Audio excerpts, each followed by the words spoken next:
in your organization in the chat so we know who we're talking with. Thank you all for being here, and we are excited to have this conversation on building housing in Marin. How can we do it a little bit more quickly? Earlier this week, the California Department of Finance released their annual numbers on population growth and housing growth.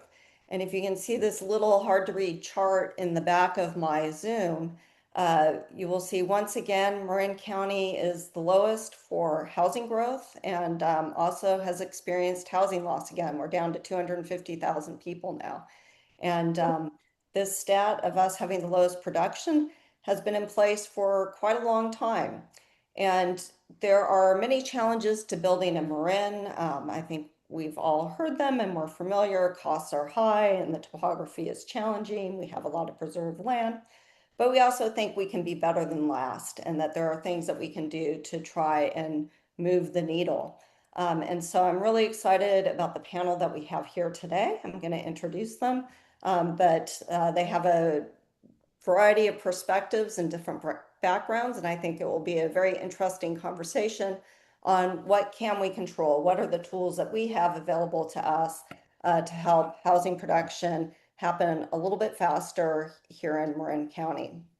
And so with that, let me introduce our guests.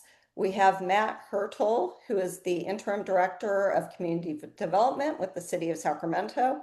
And you'll see that Sacramento is near the top of the list.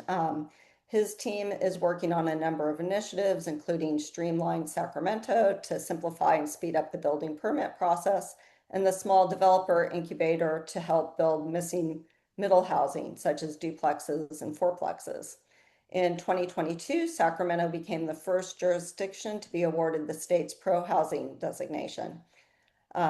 Riley Hurd is Marin's go-to land use attorney. Riley has appeared multiple times in front of every planning commission and city council in Marin, and I can attest to that. I've seen him at many meetings.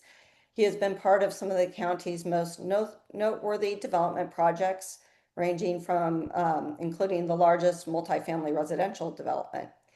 He's been at the tip of the spear implementing the state's newest housing laws in a rapidly changing regulatory environment. And then we've got Justin Derby, who is a lifelong resident of Marin and currently serves as chair of the Novato Planning Commission. He oversees land operations for Meritage Homes, the nation's 5th largest home builder. He has more than a decade of experience in titling land, developing lots, and building and selling thousands of homes across Northern California. He previously worked in mitigation banking, land conservation, and resource restoration, and specializes in underutilized land development and redevelopment. His focus is on delivering high-quality housing for first-time home buyers. So really excited to have this group here and excited to talk with them. I have a number of questions for our panelists. We're going to try and work through it as quickly as we have, and then leave 15 minutes or so for Q&A at the end. And I would encourage you, if you have questions along the way, go ahead and pop them in the chat, and we'll collect them at the end and make sure to leave plenty of time for that.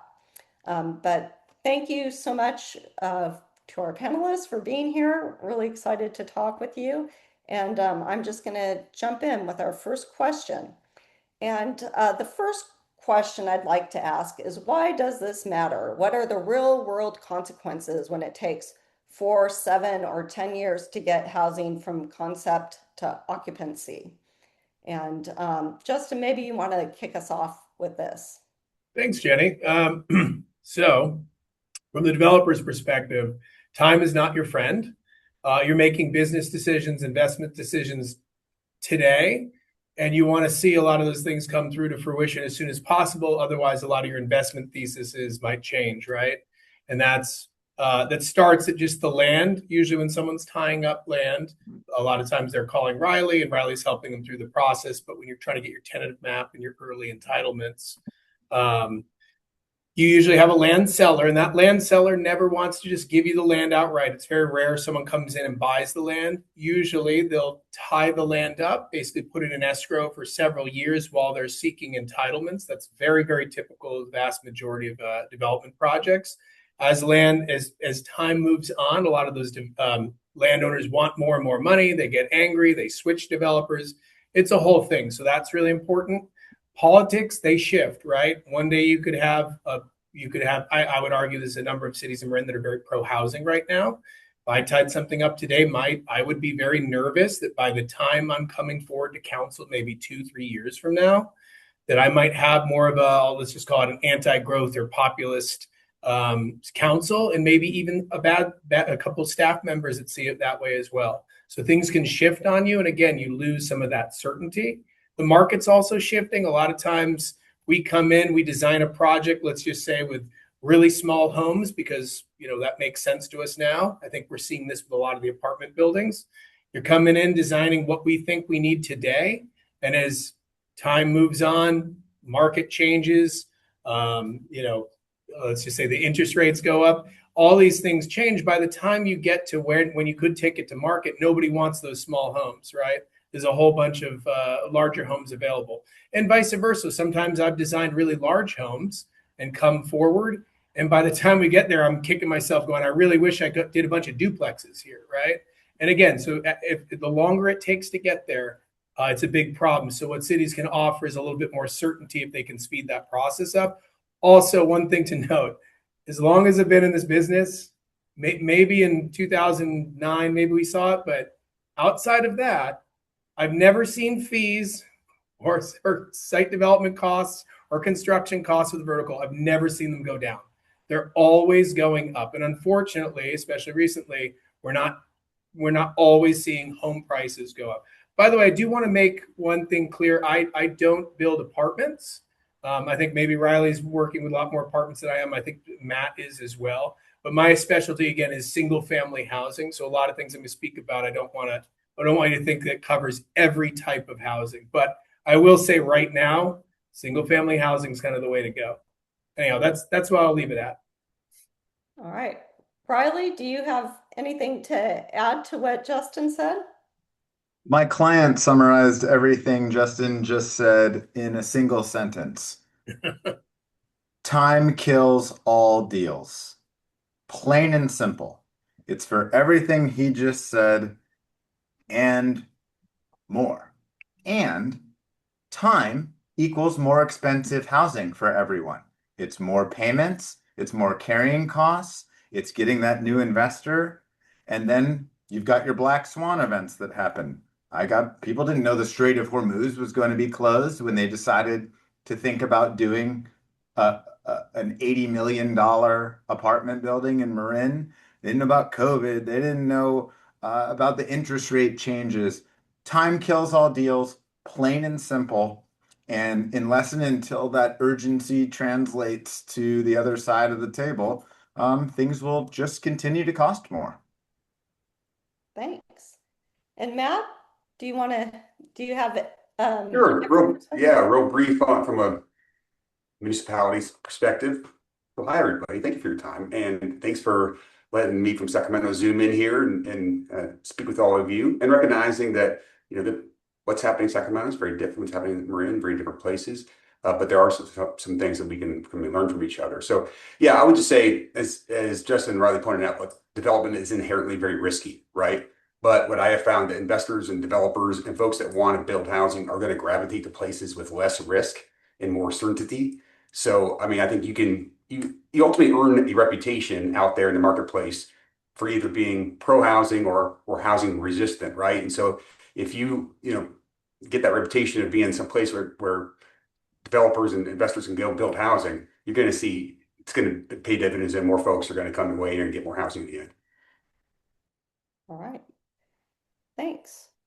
Well, let's move on to our next question then. For a typical housing project, can you walk us through the timeline from site acquisition to occupancy? What are the biggest stages where projects tend to slow down, and which parts are actually controlled by local governments? And for this, let's start with Matt. Maybe you can talk about middle market housing specifically in Sacramento. I think you've made some changes there, and then we'll go on to our other panelists. Sure, yeah, and I'm going to make it real simple just to set the stage. And I know that rather than just want to weigh in too, but typically when you're going to get approvals, right, there's two major phases. It's your planning approvals or planning entitlements. It's like, what can I put where? And then it's the building permit process. And that's like how it's done, making sure it meets California Building Standards Code. And there are different, really, some opportunities. And we'll talk about that a little later, I think, today. Real opportunities in both those phases, but it's really specifically in the planning approval process that jurisdictions can do some really cool things to make it a lot more certain, a lot quicker, take that risk and actually bring the cost down. So one thing that, this is kind of an initiative that we have taken on as a city, and many jurisdictions are doing this, but looking for opportunities to do what, some folks call gentle density or missing middle housing or building within our existing neighborhoods. In a lot of ways, it's much simpler and cheaper, right? The infrastructure is already there, the land's already there. And so there's a lot more known. And so obviously a lot of folks have been really moving in on accessory dwelling units. I'm sure Marin County has seen some success there too, but we want to take a step further. And so we were the first jurisdiction in the state to open up all of our neighborhoods, and now we allow what we call neighborhood scale multi-unit housing in every neighborhood in the city, no exceptions, right? So you can do the fourplex and the sixplex. And so there's a lot of that we were starting to see, but there are still some barriers at the state level, which I can talk about with more depth, but it gets a little wonky. But there's, on commercial building code kicks in when you do 3 units or more. So there's some challenges we're working through, hopefully with the state at some point.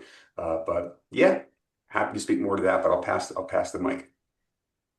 All right, great. Riley, you're very involved, especially on the entitlement side. Do you want to share your perspective, and then we'll have Justin bring it home? Sure. The direct answer to your question is currently about 12 to 18 months, which is about 6 to 12 months longer than it should be, or often that the law requires. So if you're comparing it to the current state of the Permit Streamlining Act and government code, it's a miss. If you're comparing it to how the past 60 years in Marin used to be, it's a huge victory. The old answer to that question was 5 to 10 years. You might get something approved, but you might get nothing. And you had to give up 70% of your land to develop 30% of it. That was the Marin County equation. And if you were successful enough to get something to drip out at the end of that, it was a home run because it just didn't happen. These days, it's the opposite. I will get your project approved at some point. Whether you can make it pencil and get it built is a whole different story. I've entitled over 4,000 units in Marin County. 0 have been built. Not 100, 1,000, 0. One of them's going up now in San Rafael. And that time frame, time kills all deals. So, I'll probably get into this later, but it's going to take a cultural shift in Marin. Opposing housing is a lifelong sport here. It's literally a hobby. And it's going to take such a top-down shift to say, hey, planning departments, your goal is to move this along quickly. Don't worry, we're not going to fire you if you approve something that's controversial or shouldn't have been. It's okay to follow the Permit Streamlining Act and approve it in the timeframes required by law. That's going to take time. It's happening. And look, we've gone from 8 years to 12 months. That's pretty good, but we got a little room for improvement, and we need it because of the economic conditions. So that's my answer to the timing question. Thanks. And Justin, do you want to walk through a little bit more of Yeah. I can get into the weeds, if you will, but I'm looking at across many jurisdictions. I'm going to be honest, I've never done anything in Marin. I typically focus on larger subdivisions. In fact, I have about 1,000 lots that I'm building out right now in Matt's Sacramento city. So that's that's kind of where I'm coming from a lot of this stuff. So the numbers I'm going to throw out, you might scare you, but this is just what I'm seeing out there beyond just Marin. So to get through CEQA and get your tentative map from the day you take something forward to the city, honestly, best case scenario, and that assumes you have SB 330 and some other things, that's typically taking me 18 months, right? Some of that is work on my side. Sometimes the city's not counting that, but there's still a lot of engineering work that goes back and forth in between submittals. So I typically see that taking 18 months on the good side. When I cannot use SB 330, when typically developers look at a lot of land that isn't planned for housing yet, they might even want to annex something into the city. That can take 3 to 4 years. So that can take a long time. And that, by the way, all of that just gets you to council where you get approvals. And thanks for people like Riley that are helping fight for us and a lot of these new state laws. Those approvals are a little bit smoother than they used to be, for sure. But once you have that, you got to get improvement plans. You actually have to figure out all the little details of the engineering. And that typically takes anywhere from 12 months to 24 months. I know that sounds like a lot, but most jurisdictions are very light on staff right now. And this is something, my heart goes out to everyone, all the cities that are running out of funds. You need a lot of engineers to do a lot of this work, and it's complicated. It's not quite as easy. There's not a lot of state laws that help you on the engineering side. That's honestly where we are seeing the most trouble right now. All the state laws have been focusing on the planning side up front, but then once you get into improvement plans, there's a joke in a lot of these cities that the engineers have never heard about any of these state laws, do not care. It always becomes a health and safety issue and a nexus issue, and they're constantly pushing you for bigger and bigger and fancier. No offense, Matt, because I'm dealing with your city right now. The nicest pump station that anyone's ever seen, right? Things that they're going to ultimately inherit that you're going to pay for. They want to see it done very well, above and beyond belt and suspenders standards. So that's a big pain point right now for a lot of folks, is that time that it takes to get through improvement plans. Once you have your improvement plans done, only then are you sticking a shovel in the ground.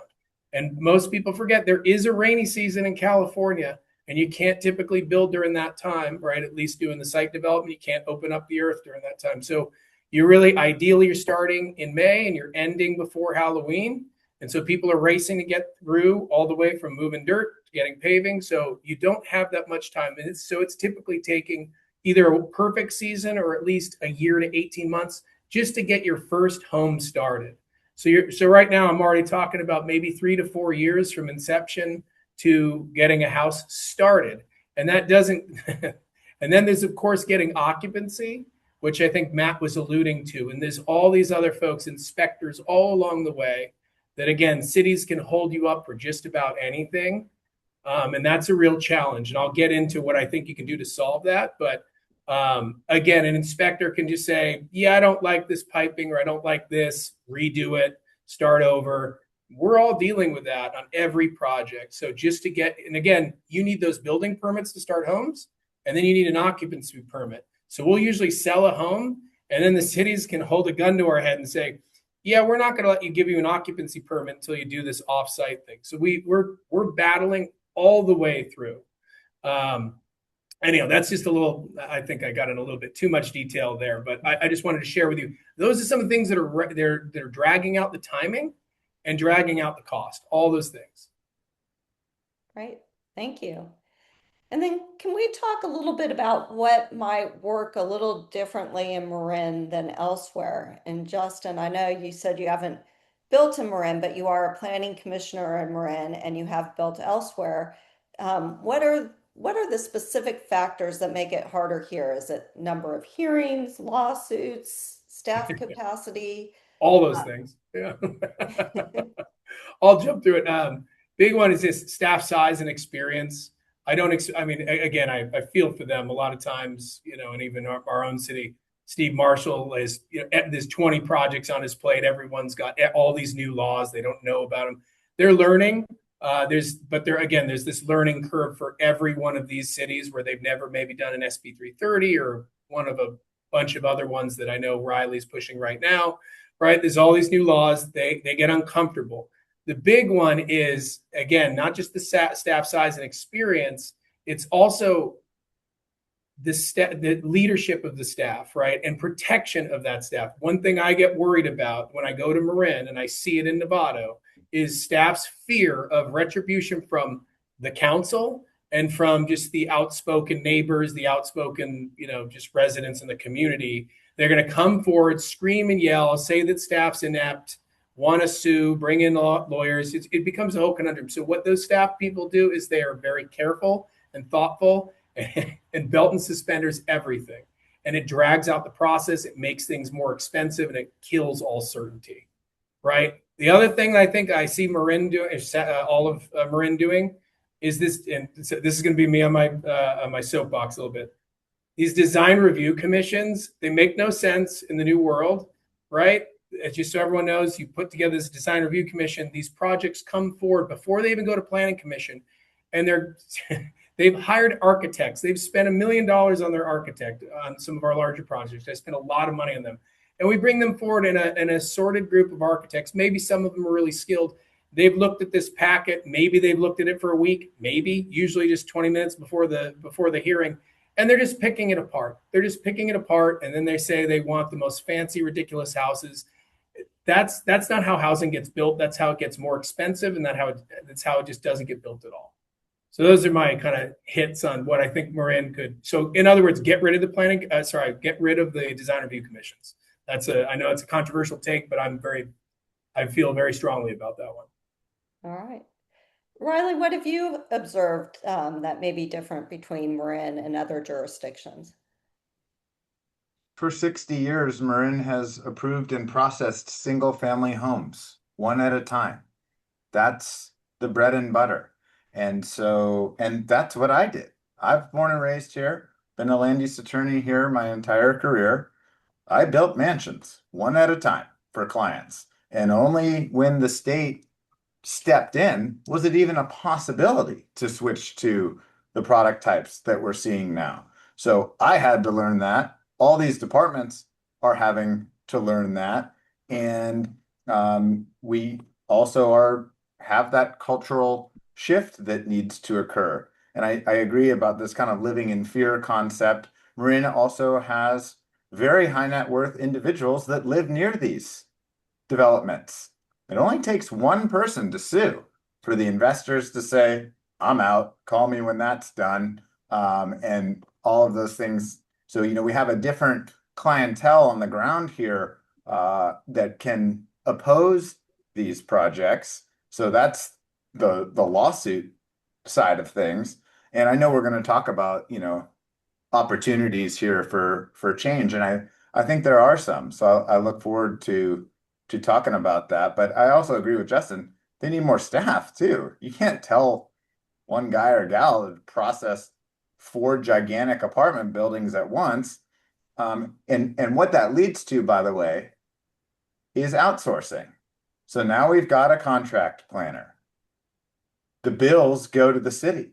They get paid for by the developer. No one's minding the store. It's an absolute free-for-all. And next thing you know, you're getting billed $20,000, $30,000 a month for the processing of your application. And then everyone's saying, why is it so expensive? Why is nothing getting built? And it's like, well, we can give you a lot of reasons for that. So that's just, those are a few things that make Marin a little bit different. Thanks. Matt, I know you have mentioned that Sacramento has put some reforms in place. What are some of the things that Sacramento has done that has had the biggest impact? Yeah, so I was hired by the city of Sacramento about 8 years to see what anything we could do as a city to get more housing built quickly and cheaper. So I introduced this concept of streamlining menu of options. I put together basically every lever that a local jurisdiction has under their control. And I put together a huge brainstorm list, working with a lot of folks, brought it to city council, and they said, go for it. And so acknowledging that I've had leadership that has supported this work and has embraced this and honestly want to be the best in terms of most pro housing, right? And they've embraced this. And so that is a real place of privilege to be in, to have that strong leadership at the top. And we continue to have a strong pro housing council, mayor, city manager, and so that certainly helps. But some of the specific things you can do to really increase certainty and reduce risk is do some of that policy work up front. And a lot of the risk really becomes, we've heard about it, but it's about, the lawsuits and the public hearings and things that can really slow it down. So what we've done in a number of things, we have a lot of the policy documents in place, right? So we've got a general plan for a whole city. We did a lot of great housing stuff there, but we've got a master environmental impact report. And then we've got specific plans in most of our growth areas. And what that does is basically gives you statutory exemptions from CEQA. CEQA rarely becomes an issue in Sacramento, especially if it's any kind of infill. You're either exempt, statutory exempt. And so that basically reduces a lot of risk and time, up to 2 years for an EIR, as well as the risk of CEQA lawsuits. And then we added to that, we were the first jurisdiction in the state to have our own ministerial approval process. And what that means is a checklist, right? If you meet all the objective standards, then you get approved. There's no hearings, no CEQA. And so if you meet a general plan, you meet our zoning code, and this is for infill housing up to 200 units. We have a checklist. We've had 2,500 units or more go through this process, checklist approvals. That takes away a lot of uncertainty, a lot of time, and saves a lot of money. And then I'll add, pro housing was something that we really wanted. I fought hard to be the first jurisdiction in the state. And so we cranked on it. As soon as this came out, we said, hey, we're going to be number one. I wanted to send a market signal to folks out there to say, hey, look, Sacramento's a place we want you to invest. And so we're the first in the state, and we just got renewed as a pro housing jurisdiction. And now we're the highest ranked. We have 108 points, which is the number one in the state. Very proud of that. And why that's important, I think it's primarily because of that market signal and reputation, but also it does bring money in. We've gotten a few $1 million in for housing from the state that we wouldn't otherwise gotten directly from pro housing, but then also we were very competitive for all the other grant programs. The Affordable Housing Sustainable Communities, we just got a $50 million award for a project near a light rail station. And because we're pro housing and on top of the list, we get much more competitive for a lot of these housing dollars. Great, thanks. You all touched a little bit on this, but let's dig a little bit deeper. Cities are now navigating hundreds of pages of new housing legislation each year and court decisions, which change how the laws are interpreted. Anyway, how much of today's delay comes from the challenge of training staff and adapting local processes to constantly changing state law? And Matt, I'd love to hear specifically from you. How big is your planning staff, and how do you distribute these changes throughout your staff? Yeah, it is a lot. As Listen, Riley, we're talking about earlier. It's a lot. I think there's something like up to 200 different bills that are introduced every year that touch housing, land use, planning. I'm also involved in the American Planning Association, so I'm kind of involved in that side of things. But it's a lot that's coming, and then the number of bills that actually get signed by the governor is a lot. So we are again a larger jurisdiction, so we have 52 folks in our planning division, and so that's focusing on all aspects of planning, and then we have another 89 in our building division. So I've got 315 in my full department for community development. But yeah, 52 planners, and I have folks that are. One in particular, there's like two or three, but one in particular that just tracks legislation, puts together the spreadsheets, and works to get with other staff our ordinances amended and get into compliance by that deadline. And these deadlines sometimes they go into effect 3 months after signed, right? And then the state has good intentions of providing that technical assistance through HCD and Department of Housing and Community Development, but that typically lags way behind when you actually have to have your ordinance, your legislation updated. So that can be 6 months to a year or more, in some cases, a couple of years to get those guidance documents on how do you interpret the legislation. So sometimes we're kind of figuring it out on our own, but I recommend tapping into this regional networks. Our MPO, our Metropolitan Planning Organization, which is Sacramento Area Council of Governments, does some of that for us for the region, and that's really helpful. So there's, trying to lean into those resources and then look to those jurisdictions that do it first. The bigger ones typically get it done than the smaller ones. And so see what they've done in terms of templates and how they've updated their ordinance in compliance with state law. Right. Thanks. Riley, do you want to weigh in on what you see in Marin? I'm guessing 52 planners is probably larger than all of our planning departments combined. Yeah, that sounds amazing, Matt. I think I'll come do a project there with Justin and check it out. In Marin, we have multiple planning departments with a single planner, two planners. The online codes could be out of date by two or three versions. Most of the codes remain out of touch with state law. And, this isn't a knock. It's just how could you do that if you don't have a team to process these things? It is an interesting argument for consolidation. Marin has, what, 285,000 people in 11 cities and a county? I mean, why are we not the city and county of Marin with a single centralized planning department? That's a discussion for another day, but if you're looking for efficiencies, that's the way to do it.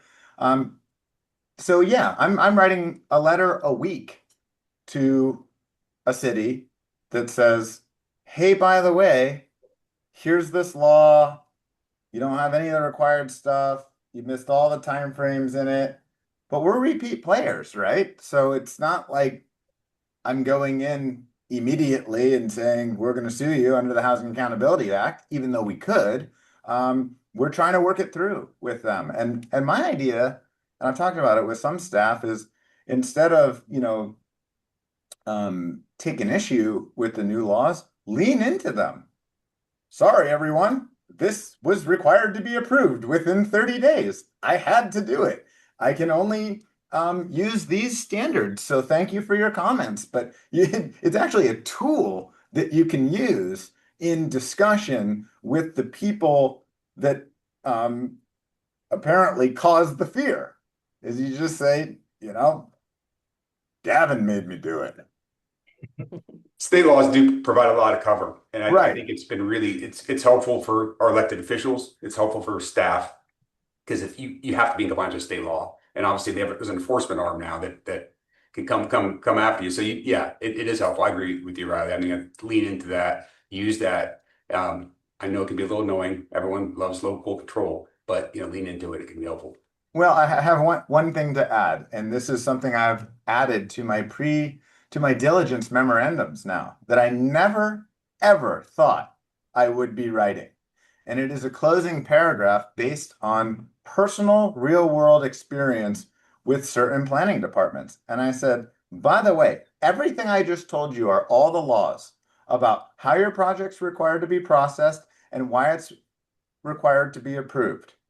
But I've had more than one mayor, planning director look me straight in the eye and say, Riley, you are correct. Those are the laws. We are not going to be following those. We don't agree. We don't like it. And we're not going to do it. So no offense, sue us, win, get the approval, and then we can just show that to everyone and we're done. So the fact that I don't know what to do about that. I mean, I do. There are legislative solutions to that, but that is something that you can't account for. Now, most of the places are doing the right thing, but those have been some interesting conversations. Yeah. Wow. Jenny, you want me to jump in here? Yeah. Yeah, I'll just say that comes from the top down, right? If you have a city management, right? If you have someone like Matt who's coming down telling all of his many staff members, right, across multiple departments. And I think, Matt, was that just 50 so in just your planning department? What about like Department of Utilities, your public works department, and you have I swear there's 15 departments I'm working with here. Yeah, that's the other thing. There are 5 departments that touch development, and that's true probably in most jurisdictions, right? You've got your planning, building, and for us that's community development. But you got Department of Utilities, Department of Public Works. You've got fire, which plays a big role actually, and then finance in many cases, especially if you're doing subdivisions. So yeah, and we brought all those folks together, but they're still in separate departments. So there is some of that to work through. Yeah. So here's what I'd say, Jenny, for those that are looking at how are we going to get 50 people.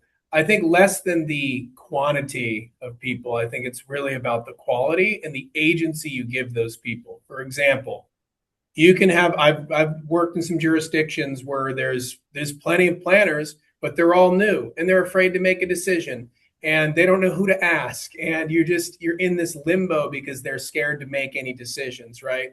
If they're protected, if they're given agency by a really good leader, right, by good management, they'll be quicker to make decisions. And if there's a process to mediate when the developer and the planner maybe don't agree, there needs to be one. I think Matt's done a really good job in his city. I feel like whenever we run into a problem, we call, I mean, I hate calling the boss, but we sometimes need to do that. Department chair comes down, here's both sides, they mediate, they figure out how are we going to solve this, right? So again, it comes back to less about you need a huge department, but you need a department with leaders and agency to make decisions and move things forward. They have to all have that same goal. If they do not, and there are many jurisdictions I've worked in with just one person that really doesn't care or really want to see housing move forward, they can absolutely blow the project up 100% every time. All right. Well, we're going to make this a quick round. And I think you touched on this, Justin, but who within city governments, the planners, inspectors, managers, elected officials, who holds the most power to implement change? Leadership. Council, of course, is very, very important, but the city manager needs to either, I hate to say it, but kind of manage council, their expectations, manage up, but then also manage down. You need a strong city manager who will hire other strong people, someone like Matt, a community development director that's really good, that again keeps focused on the goal and make sure everyone's clear on the goal to build more housing, and always goes back and makes their departments and their people accountable. Right. Riley? Yeah, I mean, same answer. And first of all, I get a lot of city managers who say, "Oh, I don't do planning. I'm doing finance, human resource management." And maybe I understand that in somewhere like Sacramento, but in Marin, that's the only thing we have is planning. That's it. That's basically what we're doing. So someone that shows an interest and top down, and also, the statement of being pro housing. I get so many comments about my projects that are, boy, I really think I'm for housing, even there, but not that looks like that, or that's too tall, or I just wish you could you just take the top 2 floors off? That's the same thing as saying no project. So there's this extreme disconnect between the way something gets built on the open market, and desires and form-based codes. So and I had to learn that. That was news to me. My client fired up a big 2-screen pro forma and showed me everything. This is a group with $175 billion under management. Show me what an interest rate change does, what a construction cost change does. It was an eye-opener for me. And, perhaps folks are unaware of it, or perhaps it's easier to just kind of know about it, and then you can say you're for housing, just not here and not that looks like that. But yeah, top down. Matt? Yeah, ditto. But I will hone in something real quick that Justin said. I think it's really helpful to educate the whole team and understand their role and their importance of their role in getting housing built, right? So especially when you have a larger jurisdiction where you have your real focus area, like you're the stormwater person or you're the right, and so you're just thinking about from the engineer. But if you need to understand how that plays in the larger role of housing, and that's one of our top priorities for the city, top down. And so having those little touch points, having a little education, making them aware of the important role they play to make sure that we have housing for everyone. Right. And then we'll go into a final question and then open it up for Q&A. So what are the most effective actions local governments can take to create faster and more predictable approval and permitting processes? And if you could do just one thing today, wave a magic wand to make a change, what would it be? And Riley, do you want to kick us off? Absolutely. I'm going to be naughty and I'm going to say two things. Um, the the one real world thing that could happen right now is CEQA related, and it's make exemptions again. Um, we're being told to hire consultants, spend $80,000 and wait 6 months to do an exemption analysis and report. I mean, the legislature would be blown away about how these exemptions. I mean, at that point, I've done an MND. I've done mostly an EIR. How did we get to a point where exempt no longer means exempt? Because that's taking up 6 of my 12 months and a big amount of money. And it also opens the door to more litigation. Just say it's exempt, right? So leaning in again to the state laws, the exemption, make exemptions again, and use it. That's my one big thing for now. And my naughty second thing is the buzzword AI. Just think about this.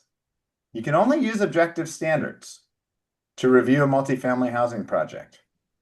Why is it not as simple as, hey, AI, here are objective standards, and here is the project description and plans.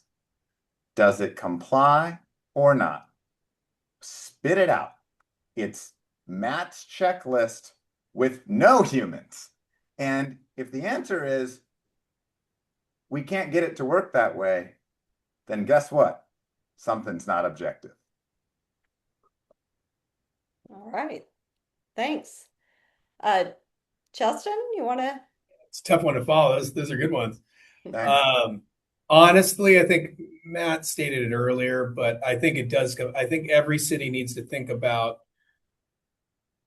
I don't know if they're hiring someone like Matt, or maybe they're just putting together a program like Matt has done with checklists, with sitting down with developers early and often. If the goal is truly to build more housing, you're sitting down with developers early and often. You're meeting with them. You're meeting with your staff. Hey, what's holding this up? And the key would be is it goes beyond planning all the way to getting the homes built, sold, and lived in, right? That's the finish line, not just the tentative map. A lot of our state laws seem to just focus on, oh, well, Riley got it approved, so we're good. I can tell you this, the improvement plan process and everything beyond there is very, very onerous and difficult. Again, Matt's done a great job here. It's why we're building 1,000 homes here. But I will tell you, it's still very challenging because there's so many departments. So Matt's fighting the good fight. What's great is Marin does not have 20 departments, right, with hundreds and hundreds of people. So I think that there could be a more streamlined approach there. And again, I think we should take a lot from what Matt's doing in Sacramento and try to apply it in Marin. But again, all comes back to, if I could wave a magic wand, it would be there was leadership at every city, at every county, or the county of Marin, that actually wants to see housing through. Thanks. And Matt, since you're not Marin, maybe you can just say what is the single most impactful change that you made in Sacramento? Yeah, I think one that's pretty straightforward is we push down planning approvals to the staff level. So just about all housing goes down staff level unless you got to do some change to the zoning code or general plan. And why that's important is it can move a lot quicker, and we're using those standards. We're making decisions nimbly. So when I say that, like a lot of jurisdictions, their housing approvals go to their planning commission or the planning design commission or even city council, and that takes it very political, adds months and months to your hearings and thousands of dollars for those various hearings. So the vast majority of housing is now staff level, much cheaper, much quicker, and you take the politics and out. And so that's something you can do very quickly with your zoning code, and you just identify the types of projects and approvals required, right? And so you can identify those housing and make it staff level approvals, or even just push it down to planning commission, avoid the council. So that's one thing I would recommend. Yeah. Right. Well, let's open it up for Q&A. I see we have two questions to start off with in the chat, and I'll just say if anybody else has a question, raise your hand or pop it in the chat. Our first question for the panelists is, since apparently only 17 or 24-story housing projects in San Rafael are financially feasible through the state density bonus law, is zoning and local planning dead? I'll take that one. Lunch on me if either of those goes vertical in the next decade, okay? So I think it's the opposite. The only thing going up right now is mid-rise and in fact, go check out the red crane over by Whole Foods. That's 8 stories where we can do wood over concrete. Why are those other ones at those heights that were just described being proposed? I don't know. Maybe it's a bet against perhaps some near-term changes in development costs or rents coming online. But again, take me up on the lunch offer. I think it's the mid-rise that's going to work right now. And I'll jump in on kind of the planning aspect, right? Is local planning dead? I would say absolutely not. I think it's real opportunity. Yeah, the state's taking a much more active role, but it's as alive as ever. And I think there's really a lot of opportunity there. And I think, we recently went through our general plan update. We reread every single word, basically. It's a huge undertaking. We've done multiple specific plans. We are updating our entire zoning, our planning and development code, or zoning code. And there's a real opportunity for a lot of local input and opportunities to take those state laws and then craft them for local solutions. So we've done that in so many different ways. SB 35 became our local ministerial approval of housing. We basically take it and say, yeah, we can do it better. You can always do more than the state, and you can craft it for what works for your jurisdiction. So there's real opportunity there. Great. Could the state create a model based on AI approval that all cities are required to use? I think this is going back to your comment, Riley. Sure. I mean, nobody saw coming what's happened over the past 7 or 8 years on the legislative front. If you ever thought cities would be stripped of subjective design review, I would have lost a lunch on that one. But it happened. So sure, I don't see any reason legally that couldn't be done. Politically, that's a whole different story. Out of my pay grade. I do know there was a proposal last year for a standard application that would be applied across the state, but it did not get passed. Let's see. Since development impact fees seem to be going up across the board, would it make sense for Marin to follow San Francisco's lead and consider reducing inclusionary rates of larger projects to 5%, at least temporarily, to help make more projects pencil?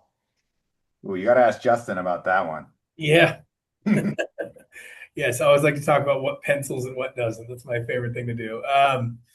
So in building in numerous jurisdictions, I can say this: the 20% requirement in a lot of the cities in Marin is very stringent, very, very stringent for affordable housing. Especially, it's very low in some, low and medium in others.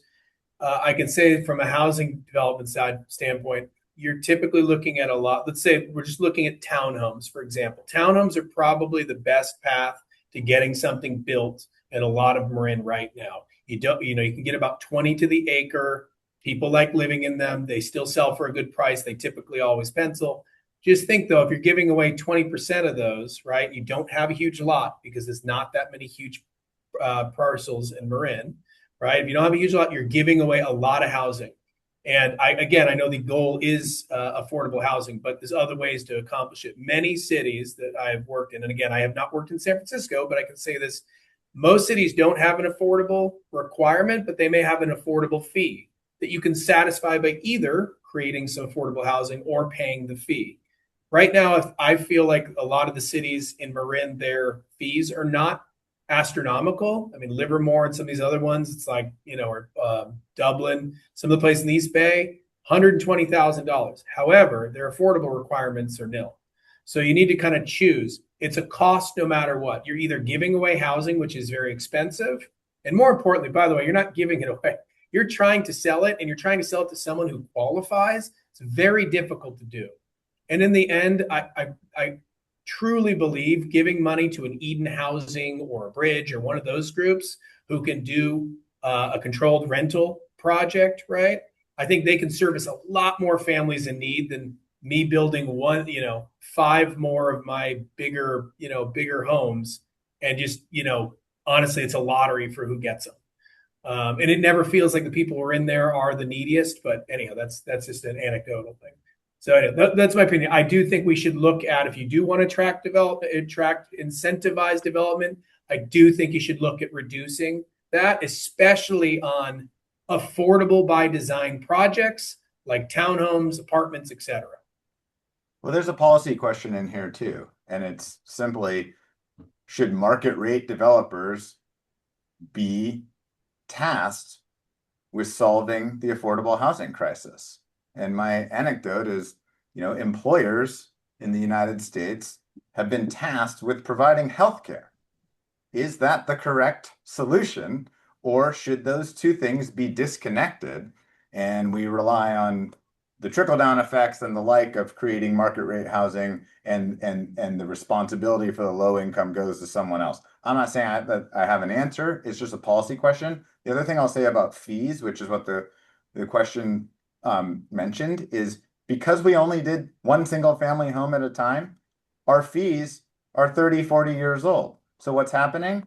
Every city in Marin is 5, 10, 20xing fees right now, right at the moment when our pro formas are going red and nobody wants to invest in our housing projects.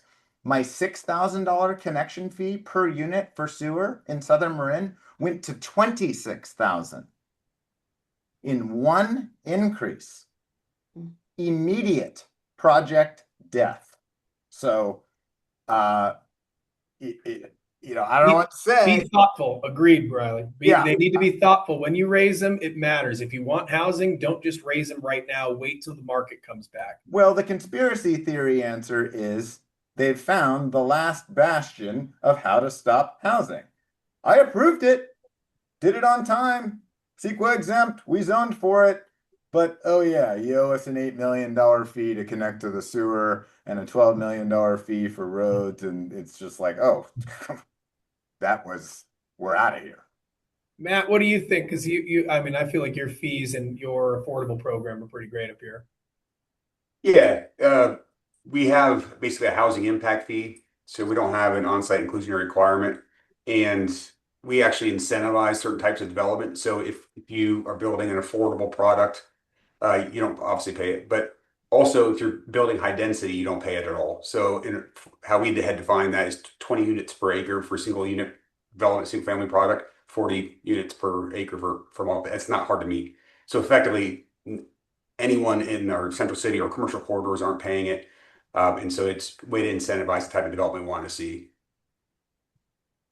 Sherry, you have your hand up. You want to ask a question?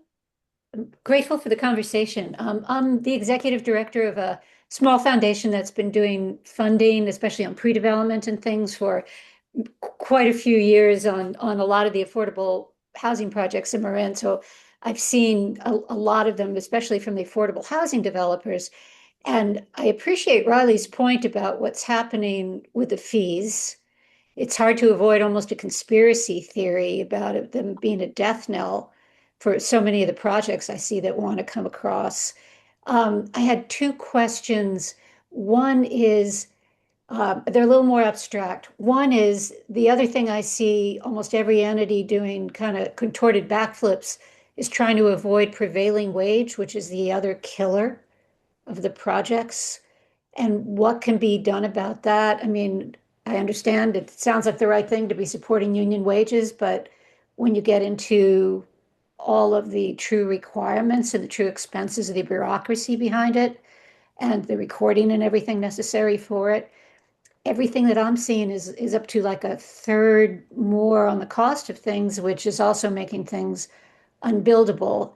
And so I understand that, so is there a way that you see of working around prevailing wage issues, if it's even the right thing to do?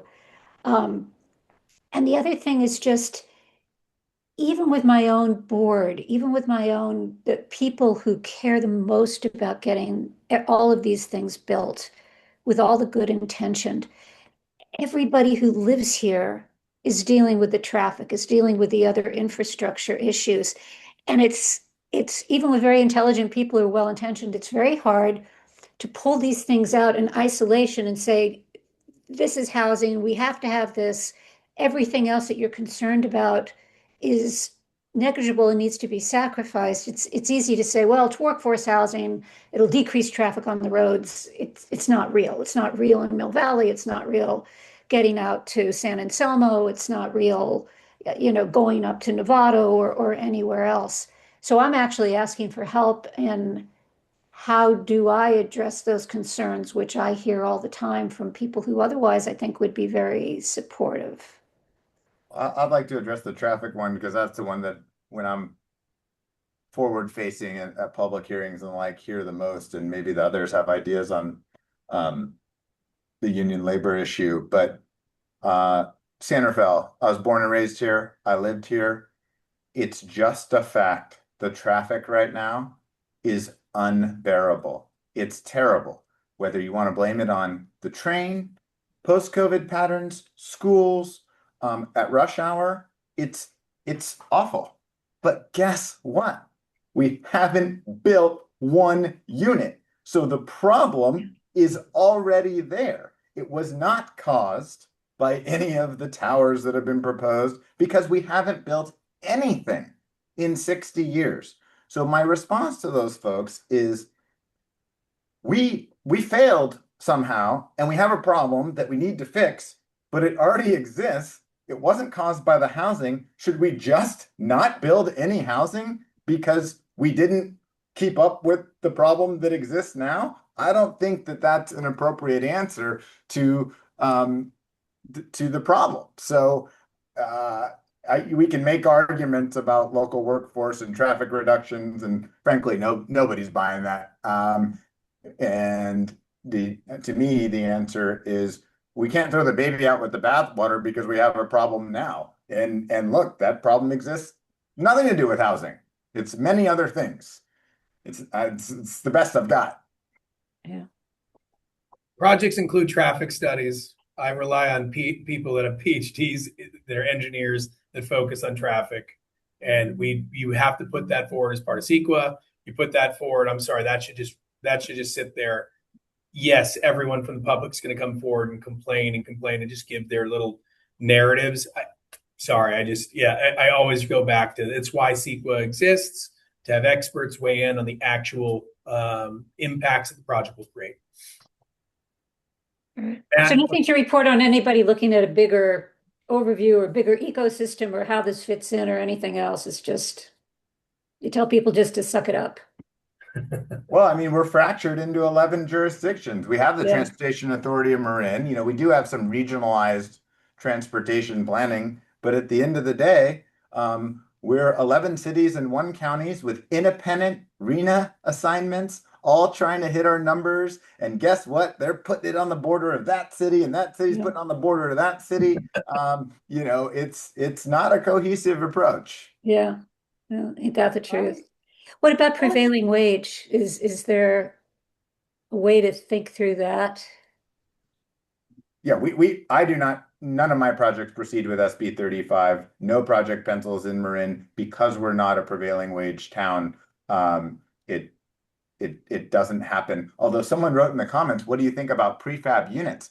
The only SB 35 project I'm aware of that's gone forward used prefab units built with union labor in a different state. So because they were built in Idaho or Utah, I don't remember, that prevailing wage was still less than the regular wage in California. You're right. They trucked them in and stacked them up. So that sounded like prefab work for somebody, but it doesn't work for my clients. Huh. Yeah, 2 quick things on that. So that's one of the main reasons we create our own local version of SB 35. And so that we don't have to require prevailing wage, and you get the same benefits, even greater benefits than SB 35, but it's our own program. So certainly something to look at. And then on the impact fee, we have a $0 impact fee. So if you build housing up to 120% AMI, and so that's workforce or even moderate, even above at this point, you don't pay any city controlled impact fees. But and we have this $0 rate because it doesn't trigger prevailing wage. So it's like the thinking about ways you can help projects pencil or get the types of projects you want, but also understanding those barriers and what triggers there might be. So obviously work with your attorneys, but these are some of the things that we do. Hey, Well, I Jenny, think Jenny, I'm going to jump in and say one more thing since we might be wrapping up here. One thing I have noticed, I don't know if many cities or the county of Marin are participants in SCIP. I don't know if many people know it's a statewide community infrastructure program. It's essentially, we can use SCIP to offset some of the fees and the site development costs that we have. I mean, it's honestly, without it, a lot of the homes that we build in Sacramento and these other areas with heavy infrastructure wouldn't be buildable. And what that does is it's a Melrose, right? If everyone's familiar with that, essentially your homeowners in the future will be paying an additional tax, which many people have in their property taxes. And I've seen that before. But that is something that you can put fees on and other things. That is a way, I will say, that can facilitate a lot of development in cities that aren't usual participants in that. Typically are ones that are struggling, and we're usually advocating for them to look into it. So I didn't know if I'm pretty sure nobody in Marin's using that, but not perfectly sure. Well, we are already over time. I think I could listen to you speak for another hour or 2 hours, but I do want to respect everyone's time. And I want to thank you so much for being here and sharing this with us. For the folks that came in late, we did record this and we will be sending it out so you can hear more about what you can hear any portions that you missed. And then thank you to our panelists. I'm just also going to throw in a plug for Call Marin Home. If you found this interesting and you want to support this work and would like to see other webinars like this, please consider supporting us. I threw a link into the chat, or you can go to our website. It means a great deal to us. But let's give a round of applause to our panelists. They were really fantastic. I learned a lot, and I hope everyone here learned a lot too. It really was hugely useful. I'm very grateful. Thank you.